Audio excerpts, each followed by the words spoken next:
Monsieur Paul Tavernier, vous êtes des juristes français spécialistes des questions internationales. Je vous remercie infiniment d'avoir eu la gentillesse d'accorder cet entretien à la radio francophone iranienne. Monsieur Tavernier, quelle importance accordez-vous à la visite en Chine du président français, monsieur Nicolas Sarkozy? Cette visite a été présentée comme une réconciliation entre les deux pays, entre la France et la Chine, après une première visite d'État du président Sarkozy qui s'était soldée par un échec.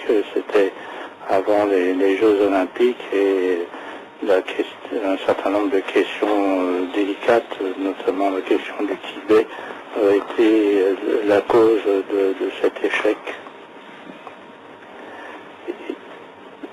Donc l'actuelle visite devrait amener à de meilleures relations entre les deux pays, et la France ayant bien sûr des intérêts non seulement politiques mais économiques importants en Chine.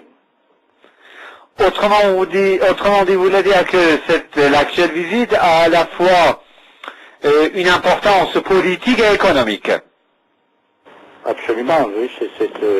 Donc sur le plan politique, c'est une sorte de réconciliation entre les deux pays, après une période de froid diplomatique et certaines mesures qui avaient été prises, notamment du côté chinois, et donc la volonté de reprendre les relations économiques. Il y a toute une série de contrats qui sont en discussion, et aussi l'ouverture de l'exposition universelle à Shanghai a été l'occasion de renouer ces relations économiques.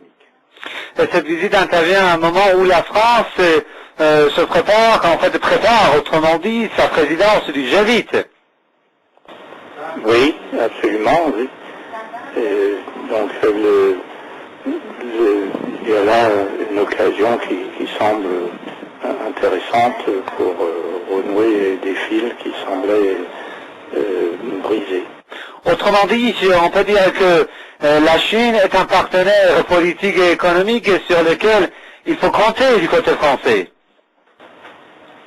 Absolument. D'ailleurs, je ne pense pas que, quelles que soient les opinions qu'on puisse avoir sur la politique française ou la politique chinoise, on ne peut pas nier que ces deux pays sont des pays importants sur la scène internationale. Bien sûr, ils sont très différents par le poids géographique et démographique, mais ce sont deux pays qui sont membres permanents du Conseil de sécurité, et ce statut particulier rend leur position tout à fait singulière et nécessaire donc pour les relations internationales contemporaines. Et sur le plan international, c'est vrai, les deux pays sont deux membres permanents du Conseil de sécurité de l'ONU, mais ils ont des divergences de vue sur certains dossiers internationaux, n'est-ce pas? Absolument. La France et la Chine ne sont pas toujours sur la même ligne en ce qui concerne les questions discutées au Conseil de sécurité. Il y a même d'assez nombreuses questions qui ne réunissent pas les deux pays dans la même appréciation, non seulement les questions relatives aux droits de l'homme, mais aussi l'attitude à adopter à l'égard de l'Iran. Les deux pays ont des politiques extrêmement différentes.